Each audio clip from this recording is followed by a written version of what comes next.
vous remercie, Monsieur le Premier ministre, Mesdames et Messieurs de la presse, chers camarades, chers frères, chers alliés.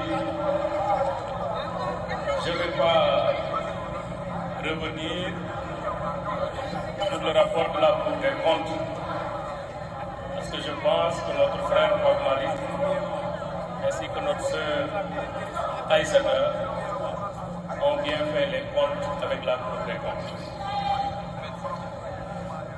Je voudrais juste répondre à une interpellation d'Aïssata. Quel est le sort des lois de règlement qui ont été prises, votées, adoptées par l'Assemblée nationale par rapport à ces rapports?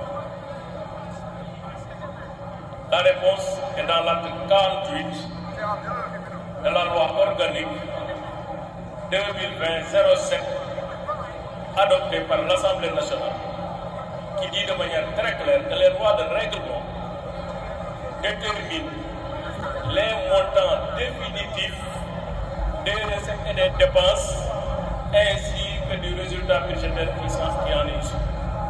Ça veut dire simplement que ces rapports ne peuvent pas remettre en cause une loi et c'est normal. C'est la même Cour des comptes, selon la loi organique qui l'organise, qui assiste le président de la République, assiste l'Assemblée nationale. C'est la même Cour des comptes quand on doit faire une loi de règlement qui engage une procédure de certification des comptes en tant que juge des comptes et juge des comptables publics, pour dire à l'Assemblée nationale que les documents comptables qui m'ont été remis sont conformes, sont bons, sont sincères et que vous pouvez procéder au vote pour adopter la loi de règlement. Donc, il est évident que la même Cour des comptes hier a pris des actes pour dire que les chiffres sont bons. C'est la même Cour des comptes aujourd'hui qui semble dire, dans une contradiction qui a été relevée par Pape Malick Ndour, qu'il y a de la chose à regarder dans les comptes qui ont été présentés. Allez voir maintenant qui croit.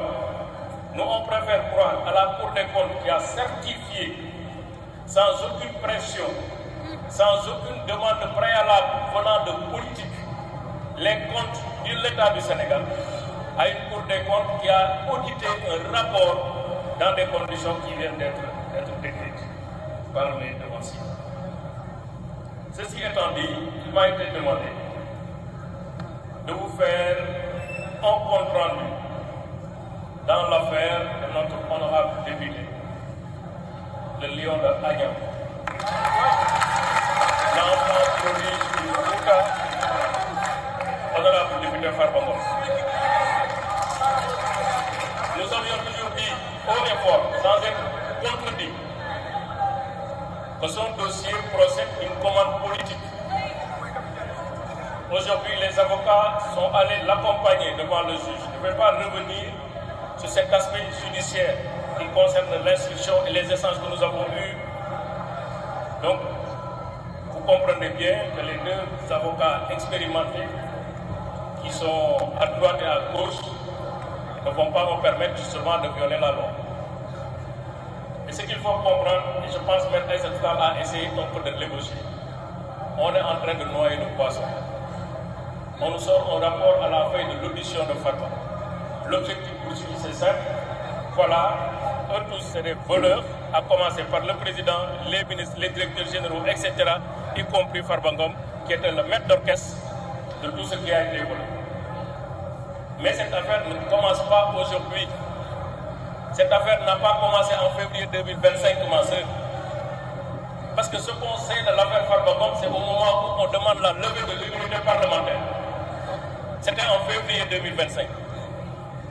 En ce moment, alors qu'en septembre 2024, précisément le 24 septembre 2024, alors qu'aucun juge d'instruction n'a été saisi, aucun procureur n'a été saisi, parce que lui-même, dans ses lettres adressées à l'Assemblée nationale, précise de manière claire que c'est sur la base d'un rapport de décembre 2020 2024 qu'il a demandé la levée de l'immunité parlementaire de Farba.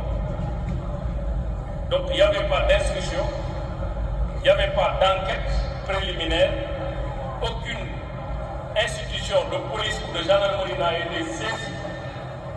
Et pourtant, curieusement, en septembre 2024, des policiers en civil sont allés à Diamniadio, au verger de Farba Ngom, pour justement défoncer les portes et fenêtres, faire de l'investigation que j'appelle de la perquisition irrégulière, pour simplement avoir des documents.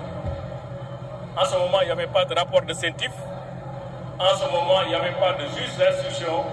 En ce moment, aucune plainte n'a été déposée, ni à la police, ni à la gendarmerie. Donc l'affaire, c'est une affaire dans l'affaire, comme le disait l'autre.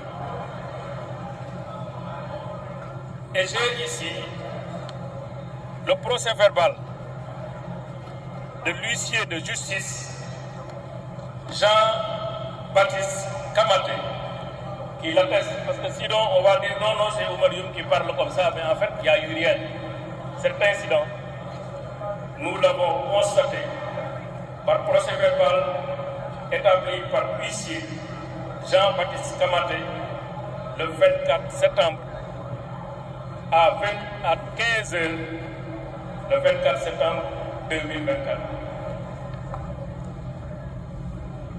L'huissier a interrogé l'agent, le gardien qui était au niveau de la propriété de Farba.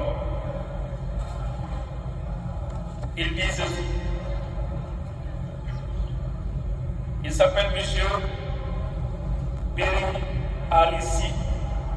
Il déclare, je le cite, vers 15 h, des agents en civil, munis de leur carte professionnelle, sont entrés dans la maison, ont défoncé des portes et des fenêtres, fouillé des chambres et ils ont tout filmé. Le rapport, le procès verbal, il y a des photographies qui montrent les incidents. Farba Ngom avait déposé une plainte par le canal de ses conseils.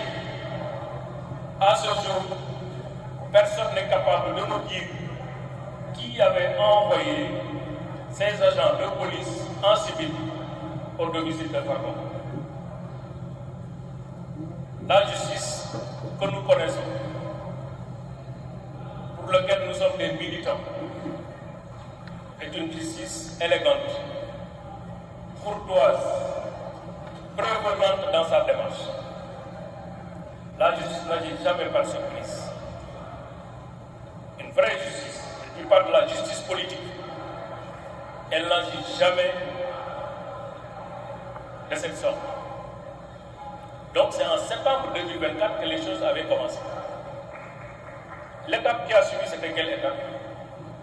Farba Ngom engagé dans une bataille électorale à mobiliser sa région, ses parents, ses amis et ses frères pour le triomphe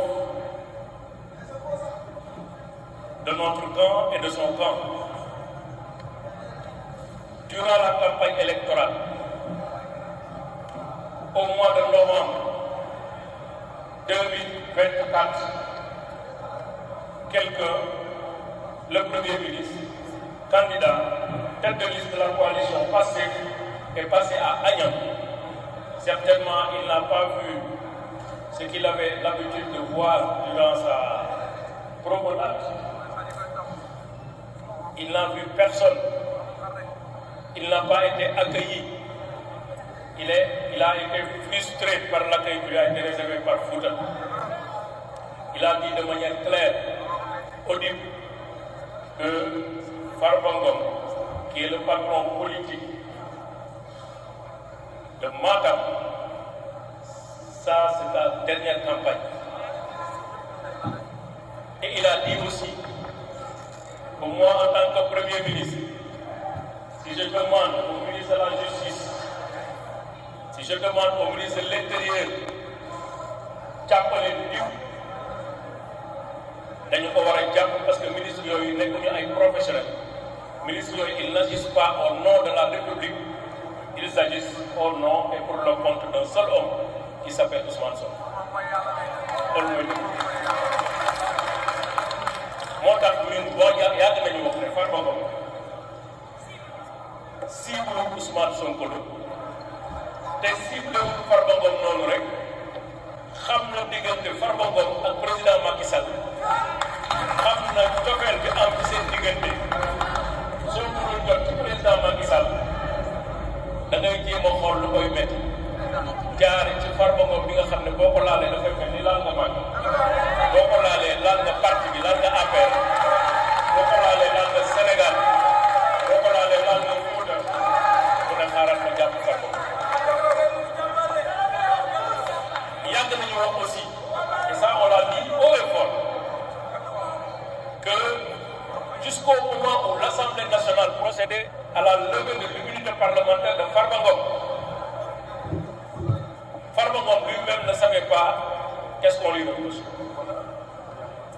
L'Assemblée nationale elle-même qui a procédé à la levée de l'immunité parlementaire ne savait pas ce qu'on pouvait reprocher à Farba Ngom.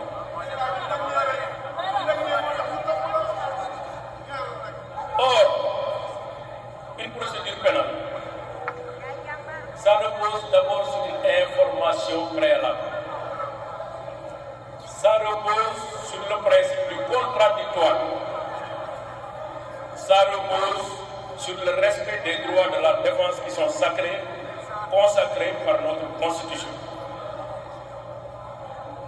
mooy nit ki bu ñu koy topp ci mbir moom ci boppam dafa war a xam ni ñu koy topp parce que mënoo organiser sa défense su dee yow dañ lay topp xamuloo tey nag dem nañ ci juge d'instruction jàpp nañ ne li ñu doon wax démb ak bërka démb report bi am tey de 15 jours pour ñu mën a respecter les droits de la défense confirmé na ne li ñu doon wax démb ak bërka démb mooy dëgg parce que li tax ñu pose ko du dara lu doon permettre ñu ak suñu client ñu xam lan la ñuy reproche xanaa justice yi gën a expertise yi suñu dëkk justice martiale sax même bu dee dañuy tappale da am luñ la liiral am luñ la tuumaa nga mën ci teg baaraam au moins même bu dee du dëgg mais dans le dossier jusqu'au moment où je vous parlais il n'y avait absolument rien. Farba Ngom lui-même n'était pas capable de dire ce qu'on lui reproche de manière claire. Mais heureusement xam nga wolof ñaa defa ne sàcc tama yomb na mais fan nga koy dëggee ak loolu mun di wax mënuñu fexe en vertu des lois solides de notre République pertinentes du code de procédure pénale et du code pénal mënuñu fexe ba principe du contradictoire dañu ko respecté te nag justice moom kenn du ko jóg kenn dañuy teg ay dossiers yu leer ay borom xam-xam tiim ko ay borom xel tiim ko ba nga xam ne juge yi moom xam naa mën nga conditionné ñëpp mën nga dicter sa pouvoir ñëpp mën nga sax demander parquet mu def loo xam ne ni waru ko def parce que ci dossier bii parquet def na loo xam ne waru ko def article 66 loi uniforme bi nga xam ne moom moo créé tout ce qui est blanchiment d'argent. L'article 66 dit de manière claire que quand le procureur de la République est saisi d'un dossier, d'un rapport de la CENTIF, le procureur de la République doit immédiatement transmettre le dossier et saisir le juge d'instruction. Est-ce que vous l'avez fait? Au lieu de saisir le juge d'instruction, parce que loi uniforme boobu may mën a def leneen immédiatement ñëpp ku jàngul France sax xam nga lan mooy immédiatement mooy boo koy jot li nga ci war a def te loolu dong nga ci war a def mooy saisir le juge d'instruction mais comme xam nañ ne dossier bu demee ci juge d'instruction juge boobu c'est un juge indépendant kenn mënu ko sanctionner kenn mënu ko wax lii ngay def par force bu demoon si moom balaa muy def levée immunité parlementaire wala mu koy demander dafay saisir soit par délégation judiciaire police wala gendarmerie ñu enquêtal ko ba pare parce que loolu mooy li yoon